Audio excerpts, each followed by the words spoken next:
아멘. 정말 이렇게 오늘 정말 오래간만에 보는 얼굴들도 있고, 거의 처음 본 친구들도 있는 것 같은데. 근데 이렇게 한 번씩 여러분들 좀 쭉 이렇게 한번 보세요. 주변에 누가 왔는지 오늘.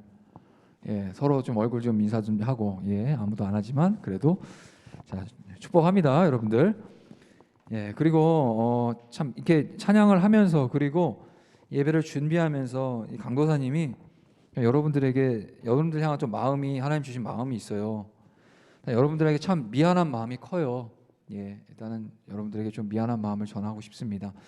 그 미안함이 뭐냐면 이런 코로나 상황 속에서 어쩌면 우리가 함께 더 모여야 되고 함께 또 신앙을 세워 나가야 되고 교회 공동체 안에서 더 깊이 있는 그 교제와 또 그런 관계가 이루어져야 되는데, 참 이 코로나라는 이 상황 환경들이 여러분들과 더 가까이 하지 못하고 더 여러분들에게 정말 하나님의 바른 말씀과 정말 살아계신 하나님을 바르게 또 전하고 교육하는 부분에 대해서 더 많이 힘쓰지 못했던 것들이 제 안에 좀 많이 회개함으로 부딪혀 왔습니다. 그래서 여러분들에게 정말 미안한 마음이 크고요. 예, 참 그 마음이 있습니다. 지금 위드 코로나라는 이 상황 속에서 좀 더 이전보다는 나아지는 현실 가운데 주어졌지만 상황이 문제가 아니라 마음의 문제인 것 같습니다. 여러분들을 향한 제 마음이 더 깊어져야 되고, 무엇보다 하나님의 마음 안에서 우리가 서로가 서로를 좀 돌아보고 격려하고 더 믿음의 신앙을 함께 동생, 형, 누나, 오빠 이런 이 관계 안에서, 교회 안에서 그런 과정들이 좀 잘 이루어졌으면 좋겠고요. 일단 저부터가 여러분들 더욱더 좀 제가 더 집중하고 여러분들과 좀 참된 교제 안에서 나아가도록 힘쓰도록 하겠습니다. 예, 반가워요. 예, 그래, 한 가지만 더 말씀 나누기 전에 전하면 위드 코로나 이 상황이긴 하지만 여러분들 더 잘할 겁니다. 저보다 더 여러분들 더 잘할 거예요. 학교 안에서 많은 확진자들이 일어나고 있어요. 그러다 보니까 더욱더 각별히 여러분들 이 방역하는 거에 대해서, 그리고 여러분들 코로나 상황 속에서 여러분들 좀 스스로 잘 지켜낼 수 있으면 좋겠고요. 조금이라도 어떤 그런 몸의 증상이나 여부가 있으면 미리미리 선생님들이나 아니면 저에게 알려주셔서 온라인으로 함께 진행되고 있으니까 그런 부분들도 잘 안전하게 서로 간의 질서 안에서 이루어졌으면 좋겠습니다. 아시겠죠? 예, 감사합니다. 자, 오늘 본문 말씀은 예수님께서 제자들을 이렇게 불러 모아 놓으시고 제자들과 성만찬을 나누는 그 장면이 배경이에요. 성찬 알죠? 성찬이가 있지만, 예, 성만찬, 예, 떡을 먹고 빵을 먹는, 함께 교제하는 그런 식탁 자리에서 예수님께서 자신이 앞으로 어떻게 되실 것인지에 대해서 제자들에게 나타내세요. 제자들이 궁금해합니다. 예수님께. 왜냐하면 예수님이 나는 곧 떠날 거다라고 하셨거든요. 내가 곧 너희를 떠나게 될 거야 라고 예수님께서 제자들에게 그렇게 얘기하세요. 그 얘기를 듣고 제자들이 상당히 상심하고 근심합니다. 왜냐하면 제자들은 3년 동안 예수님을 따라다녔어요. 예수님이 많은 놀라운 은혜와 기적과 능력을 보이셨죠. 죽은 자를 일으켜 세우셔서 살려셨고, 눈먼 자를 뜨게 하셨고, 정말 놀라운, 정말 우리가 상식적으로는 상상할 수 없는 놀라운 기적과 능력을 하나님의 아들이신 예수님께서 그 제자들에게 직접 데리고 다니시면서 보이셨어요. 어떻게 보면은 제자들 입장에서는 그 예수님이 자신들을 구원해 주실 메시아가 맞고요. 그렇기 위해서 그 예수님을 따라다녔죠. 그런데 이 제자들이 오해한 게 있어요. 무슨 오해를 했냐? 당시에 로마라는 그런 대제국의 억압과 핍박과 압제 안에서 그 이스라엘 민족이 살고 있었습니다. 그들은 늘 꿈이 있었어요. 어떤 꿈이 있었냐? 하나님이 보내신 메시아가 언젠간 와서 그 자신들이 이 압제 가운데 있는 이 로마를 자유케 할 거다. 로마에서 자유케 할 거다. 그리고 이전에 위대한 역사 가운데 이스라엘의 왕으로 있었던 그 다윗이 이 팔레스타인 지역을 전역을 다스리고 통치했던 그 다윗, 이스라엘의 위대한 왕 그 다윗의 그 영광을 다시 회복하는 날이 올 거다라는 그런 기대 속에서 제자들은 살고 있었어요. 그런데 드디어 그들의 눈에 예수님이 등장한 거예요. 놀라운 기적을 펼치는 거예요. 죽은 자를 막 살리시는 거예요. 여러분, 오늘날 만약에 누가 딱 나왔는데 내가 메시아다 하고 막 죽은 사람을 막 살리고 막 이런 기적이 나타나면 여러분들 혹하겠습니까? 안 하겠습니까? 아마 막 혀를 내두르고 막 뉴스에 실리고 막 난리가 날 겁니다. 당시엔 상상도 할 수 없었던 그런 놀라운 기적과 능력을 예수님이 보이신 거예요. 그 자신들을 구원해 주실 메시아, 구원자가 언젠가 올 것이라는 그 기대감 속에 살던 그 제자들이 드디어 예수님을 만난 거예요. 그리고 그 예수님을 따라다니죠. 무려 3년이나 같이 동거동락을 합니다. 그 예수님 옆에만 있기만 하면 자신들도 예수님이 이제 로마를 빨리 이 눈에 가시 같은 이 로마를 다 박살내고 이스라엘의 영광을 다시 찾을 때 왕으로 예수님이 좌정을 하실 텐데, 우리 찬양했죠. 좌정하사 다스리소서. 좌정하실 텐데 그때쯤 되면 최측근이 돼서 이 예수님의 12 제자들 있잖아요. 그때쯤 되면 이제 얘네들은 이제 이 제자들은 최측근이 돼서 나는 좌의정할게, 너는 우의정해라. 나는 장관할게, 넌 차관해라. 라고 하면서 자신들이 나름대로 그 세팅을 다 해놨을 거랍니다. 그런데 어느 날 예수님이 이 제자들을 식탁에 불러놓으시고 예수님이 제자들의 한 사람 한 사람 발을 막 씻겨주세요. 불러놔. 여러분 세족식 해봤어요? 세족식? 우리 캠프 가면 가끔씩 하는데, 자, 발을 씻겨주세요. 그리고 후에 막 떡을 나누시고 포도주를 나누시면서 만찬을 하시죠. 그때 하시는 얘기가 뭐라고 하시냐? 나 이제 떠난다 라고 하시는 거예요. 이 예수님의 이 떠난다는 말에 이 제자들 입장에서는 어떤 마음이 들었을까요? 아, 드디어 가시는구나. 어우, 진짜 정말 짜증났는데, 정말 힘들었는데 그동안 드디어 이런 반응을 보였을까요? 아니요. 제자들은 근심했다고 여기 나오거든요. 깊은 근심에 빠졌어요. 그 근심의 원천이 뭐였을까요? 아, 예수님, 당신이 전 너무 사랑하는데 당신이 떠나신다니까 그 사랑이 마치 여러분들 정말 사랑하는 사람이 헤어지면 슬퍼요. 그런 근심의 차원이 아니라 어떡하지? 이제까지 우리 3년 동안 이런 고생하면서 예수님 따라다니면서 내 나름대로 미래와 비전을 꿈꿔왔는데 그런 주님이 가시겠다고? 앞으로 난 뭐 먹고 살지? 앞으로 이게 어떻게 해야 되지? 라는 그런 인간적인 근심이 머릿속에 가득 들었다는 거예요. 자, 여러분들에게 말씀드리고 싶습니다. 여러분들 신앙생활 왜 합니까? 교회에 와서 이 아침 힘들고 피곤한 시간에 이 멀리서도 오잖아요. 여러분들 대부분 가까운 친구들, 집 근처인 친구들 많이 없어요. 대부분 다 멀리서 와요.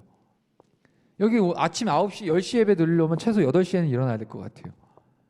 어저께는 또 토요일이고 학교 안 가고 하니까 새벽까지 아마 분명히 여러분들 즐거운 시간을 보냈을 거라고 저는 생각을 해요. 저도 여러분 나이 땐 그랬으니까. 그 아침에 좀 일어나기 얼마나 힘듭니까? 그렇게까지 내 에너지를 드리고 내 의지를 들여서 이 아침에 나와서 하나님 앞에 예배하러 왔는데, 자, 그렇다면 여러분들 신앙이 있다라는 거거든요. 그게 증명이 되는 거거든요. 여러분들 신앙생활을 왜 하십니까? 좀 더 구체적으로 물어볼까요? 예수님을 왜 믿으십니까? 이걸 여러분이 분명히 발견해야 돼요. 이거를 모르면 이 제자들처럼 여러분들의 삶의 문제가 당장 여러분들 스스로 해결할 수 없는 문제가 여러분들 인생 가운데 직면했을 때 여러분들 산 날보다 살 날이 훨씬 많잖아요. 앞으로 더 많은 문제들이 앞에 놓여질 거고 수많은 어려움들 속에서 이 인생을 살아가게 될 텐데, 그때마다 근심하고 걱정하고 절망하고 낭망하며 그렇게 살아가는 것이 과연 참된 그리스도인의 모습일까요?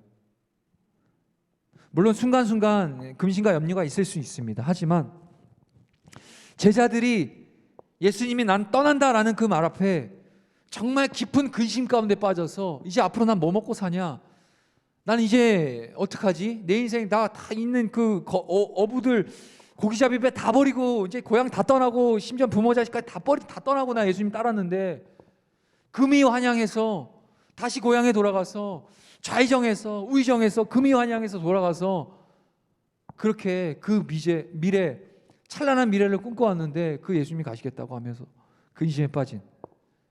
근데 어쩌면 우리들의 모습일 수 있다라는 겁니다.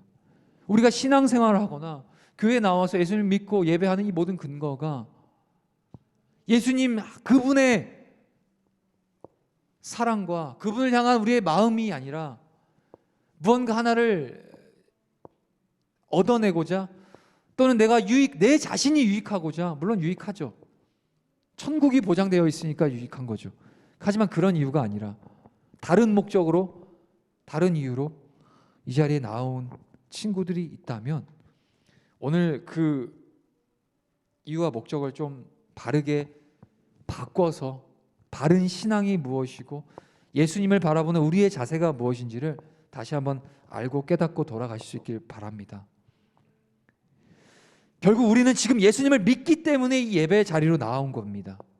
예수님이 우리 믿음의 대상이라고 한다면 그 예수님이 우리는 어떤 분이신지를 정확하게 알고 믿어야 되겠죠. 그분이 누군지도 모르는데 전 믿어요. 이것만큼 어리석은 사람이 어디 있습니까? 믿지 않는 거예요. 그거는 믿음의 대상이 누군지를 모른다면, 그 믿음의 대상이 어떤 건지 모른다면, 그럼에도 불구하고 난 믿는다고 여기고 있다면 그건 믿음이 아니에요. 그건 어리석은 거예요. 우리가 예수님을 믿는다고 이 자리에 나왔다면 예수님이 누구인지를 바로 알아야 된다는 거죠. 예수님에 대해서 정말 하루가 지나고 막 일주일 내내 아니면 평생을 얘기할 수 있을 겁니다. 아마 성경에 기록되어 있는 모든 내용이 결국 예수님을 나타내고 있는 거거든요, 여러분. 하지만 오늘 본문 안에서 예수님에 대해서 딱 3가지로 정리해서 말씀을 드리려고 합니다. 여러분 좀 잘 기억했으면 좋겠어요. 예수님을 알지도 못하고 관계도 없는 누군가를 믿는다는 것. 그러니까 믿음의 대상에 대해서 알지도 못하고 그 사람과의 관계도 없이 그 사람을 믿는다는 것, 그만큼 어리석은 것 없겠죠. 여러분들이 예수님을 알고 예수님과의 온전한 관계 안에서 여러분들이 예수님 향한 그 믿음이 이루어져야 된다는 겁니다. 자, 예수님 먼저 오늘 본문 우리 한 번만 띄워주세요. 좀 졸리죠? 다시 한번 읽어봅시다. 시작. 예수께서 이르시되 내가 곧 길이요 진리요 생명이니 나로 말미암지 않고는 아버지께로 올 자가 없느니라. 자, 첫 번째 예수님 자신을 뭐라고 하시죠? 내가 곧 길이요. 길이라는 게 뭐냐면요, 여러분들 출발점이 있죠. 목적지가 있습니다. 출발점과 목적지 사이를 잇는 것, 그것이 바로 길입니다. 이해가 되세요? 예수님은 2000년 전에 우리를 구원하시기 위해 하나님으로부터 우리에게 오셨습니다. 하나님 되신 예수님이 하나님으로부터 오신 거예요. 우리를 구원하시기 위해 인간의 몸을 입고 오셨죠. 출발점이 어디예요? 하나님으로부터 오신 거예요. 그리고 예수님이 죽으셨고 십자가 달려 죽으셨고 부활하셨고 그리고 지금은 승천하셔서 지금은 어디 계시죠? 지금도 하나님 보좌 우편에서 예수님을 믿고 의지하는 저와 여러분들을 위해서 예수님은 기도하고 계세요. 우리가 이 땅에서 바른 신앙, 예수님을 더욱더 잘 믿는 그 믿음 안에서 살아갈 수 있도록 우리의 힘과 능력과 의지가 아니라 예수님이 우리를 위해서 기도해 주심으로 그 기도에 힘입어서 우리가 이렇게 신앙생활을 할 수 있는 거고 영원한 천국을 향해 살아가는 성도로서 살아갈 수 있는 겁니다. 즉 예수님의 출발점 하나님, 그리고 예수님이 도착점 하나님. 이 뭘 얘기를 하냐? 예수님이 길이잖아요. 우리가 어딜 가야 돼요, 장차? 죽어서 어디 가요, 우리 여러분? 우리 생물학적으로 육신이 죽으면 어디 가요? 천국 가야 돼요. 여러분 천국 믿어요? 나 갑자기 근본적인 걸로 돌아가게 됐네. 반응이 없으니까. 여러분 죽으면 끝이 아니에요. 몸이 썩어지고 없어지고 그냥 무덤에 묻히면 그 끝이 아니라니까요. 우리의 영원한 생명, 영혼은 하나님 앞에 나아가야 되는 거예요. 그리고 영원의 시간대, 시간을 셈하고 계산할 수 없는 그 영원이란 그 시공간 안에서, 아니 시공간의 개념 없는 그 영원의 그 순간을 하나님과 함께 가야 돼요. 그러니까 쉽게 얘기하면 우리는 천국 가야 될 존재들인 거예요. 우리가 가야 될 목적지가 있다라는 거예요. 그 목적지가 바로 우리가 하나님 계신 그 천국. 예수님 길이신 이유는 하나님으로부터 오셨고 하나님으로부터 함께 하시기 때문에 그 길을 안내해 주시는 유일한 분이 바로 예수님이라는 거예요. 우리가 가야 될 곳, 목적지, 하나님과 하시는 그 천국이잖아요. 그렇기 때문에 예수님, 그분이 길이 될 수 있는 것입니다. 기억하세요. 아셨죠? 예수님은 길이십니다. 우리가 하나님께로 나아갈 수 있는 길, 천국 갈 수 있는 유일한 길, 그분이 바로 예수님이시라는 사실 여러분들 분명히 제가 말씀드렸습니다. 그리고 두 번째로 한 번만 더 읽을게요. 시작. 예수께서 이르시되 내가 곧 길이요 진리요 생명이니. 여기까지요. 두 번째 뭐라고 하시죠? 진리라고 하십니다. truth, 영어로 진리라고 하세요. 여러분 진리가 뭔가요? 뭐 사전적 정의가 있을 수 있겠지만 적어도 제가 이해하는 바 여러분들 이해할 수 있게끔 간단하게 명료하게 얘기해 드릴게요. 진리는 절대로 변하지 않는 것이 진리입니다. 세월이 지나고 시대가 변하고 상황이 바뀌어도 절대로 변하지 않는, 어떤 외부적인 유익과 어떤 상황들 안에서도 변치 않는 것, 그것이 바로 진리라는 거예요. 예수님이 진리이십니다. 우리를 구원해 주신 그 예수 그리스도는 저와 여러분들이 수도 없이 그냥 변덕스럽죠. 마음에 안 들면 교회 안 나오고, 상황이 안 좋으면 그냥 신앙도 때로는 거절할 수도 있는 거고, 끊임없이 이런 변덕으로 우린 죽는 삶을 살잖아요. 인간의 불완전함이죠. 하지만 예수님은 진리세요. 그 어떤 것과도 바꾸실 수 없는, 어떤 것과도 섞이실 수 없는 진리이시라는 거예요. 예수님을 여러분들 똑바로 응시하고 예수님을 나타내는 이 성경의 말씀을 여러분들 깊이 여러분들의 성경의 말씀과 친밀해지면 다른 것들이 우리에게 혼란스럽게 유입되지 않아요. 세상에 수많은 이야기들이 있죠. 어쩌면 오늘도 여러분들 오늘 버스 타고 오면서, 대중교통 타고 오면서 아마 유튜브 채널을 봤을 것이고, 다양한 미디어를 통해서, SNS 통해서 다양한 정보들이 여러분들의 머릿속에 지금 들어왔을 것입니다. 나이키 공홈에서 오늘 몇 시에 그거 한대.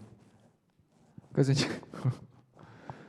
여러 가지 여러분들 관심 갖고 있는 그 여러 가지 내용들이 정보로 여러분들 들어올 건데요.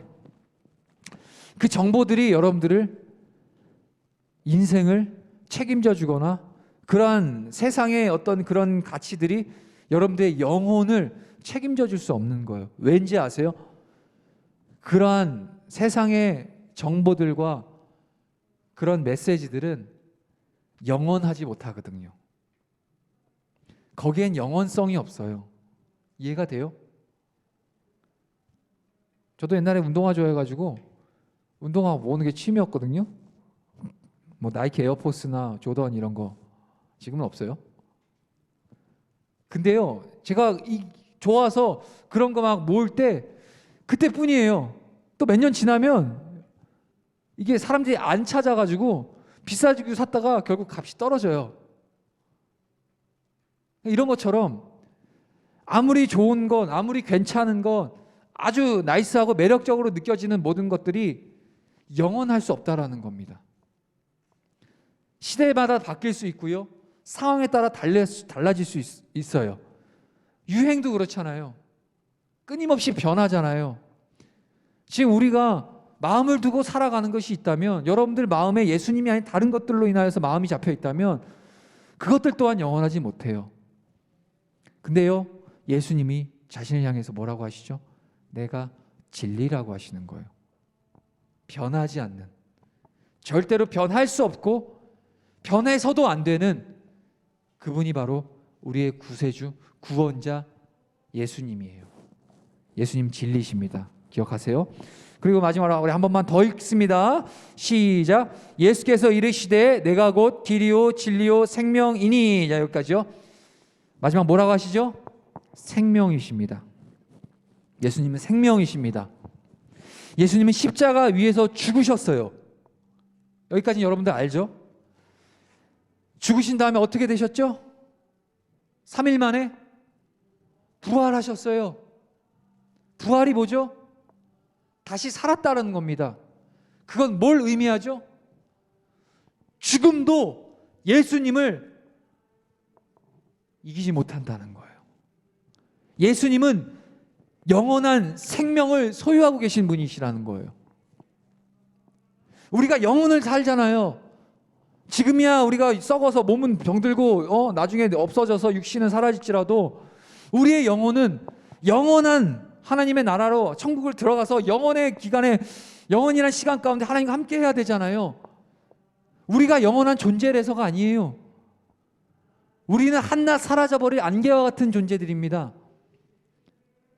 근데 우리가 영원한 생명을 얻을 수 있는 그 근거는 예수님이 생명이시기 때문에, 예수님 안에 있는 그 영원의 생명이 우리 안에 있고 그분의 생명을 우리의 호흡 가운데, 우리의 영혼 가운데 그분이 계시기 때문에, 우리와 함께 하시기 때문에 우리가 그 예수님의 생명에 이렇게 함께 동참하여 영원의 하나님 나라를 들어갈 수 있는 그런 근거가 된다는 거예요. 사망을 이기셨고 부활하셨기 때문에 그 예수님을 통해서 우리는 영원한 생명을 얻을 수 있게 되는 겁니다. 자, 정리할 겁니다. 오늘 또 총회도 있고 말씀을 좀 간단하게 나눌게요. 여러분들, 제가 말씀드렸습니다. 이 교회에 나와서 여러분들이 아마 평생 기독교인으로서 신앙생활을 하게 될 겁니다. 예배를 드린다면 아마 손에 꼽을 수 없을 만큼 수차례 동안 평생 여러분들은 주일이면 예배 드릴 거고, 때로는 수요일, 금요일 새벽 기도까지 하면서 그렇게 따지면은 숫자로 따지면 엄청난 예배의 숫자를 드릴 겁니다. 시간을 한번 생각해 보세요. 그 예배를 드린 시간들, 또 얼마나 많은 시간들을 여러분들이 그 예배를 드리기에 할애하겠습니까? 예배뿐입니까? 신앙생활, 봉사도 하고 섬기죠. 또 직분을 가져야 되죠. 아무튼 여러분들 인생에 있어서 이 기독교 신앙이라는 것 자체는 뗄래야 뗄 수 없고 앞으로 여러분들의 인생에 아주 중요한, 아니 어쩌면 전부도 될 수 있을 만큼 그러한 신앙이 될 겁니다. 그런데 그 신앙의 근거가, 그 신앙의 본질인 예수님 때문에 우리가 신앙생활을 하는 거고, 예수님 때문에 우리가 이 예배를 드리는 거고, 예수님 때문에 우리가 이렇게 인생도 살아가는 건데, 그 예수님이 누구신지 모른다면 그 믿음이 허구라는 거예요. 그냥 헛고생이라는 거예요. 오늘 저희가 정리하는 겁니다. 여러분의 그 믿음의 근원이 되시고 믿음의 대상이 되시는 예수님, 여러분들 가르쳐 드렸습니다. 앞으로도 계속 여러분들에게 나눌 겁니다. 그 예수님에 대해서. 오늘 적어도 이 짧은 시간에 여러분들이 가르쳐 주신 예수님 누구신지죠? 첫 번째, 내가 곧 길이요, 내가 곧 그 주님으로만인 아버지께로 간다는 것, 그 주님만을 통해서만 하나님께로 나아갈 수 있다라는 것, 하나님, 즉 하나님 계신 영원한 천국, 하늘나라 갈 수 있는 유일한 길이라는 것, 유일한 진리가 되시고 유일한 생명이라는 사실, 여러분들 오늘 잘 기억하시고 돌아가셨으면 좋겠습니다. 기도하겠습니다.